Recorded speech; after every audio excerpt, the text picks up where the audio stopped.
কিছুদিন ধরে ফোন খুলেই খালি দেখছি যে মামা আর্থে নাকি buy one get one free দিচ্ছে, তাই আমিও ঝটপট মামা আর্থ ইনস্টল করে নিলাম আর কিছু জিনিস অর্ডারও করে ফেললাম। আজকে সেই জিনিসটা আমার হাতে এসে গেছে, তো চলো খুলে দেখা যাক আদতে সত্যি কি কিছু buy one get one free পাওয়া যায় নাকি পুরোটাই মিথ্যে। তো আমি সব জিনিস খুলে দেখলাম যে আমি যা যা জিনিস অর্ডার করেছি সেই সবগুলো জিনিসই এসেছিলো।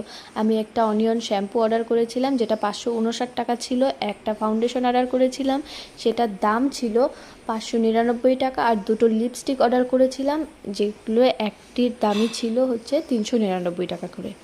আমি কোনো ফ্রি জিনিসই পাইনি, মানে কোনো বাই ওয়ান গেট ওয়ান কোনো কিছুই ফ্রি পাইনি, কিন্তু এই টোটাল জিনিসটা আমার দাম হয়েছিল, চারটে জিনিস মিলে আমার দাম হয়েছিল 1956 টাকা। কিন্তু এই পুরো জিনিসটা মানে চারটে জিনিসই আমি পেয়ে গেছি মাত্র 1100 টাকার বিনিময়ে।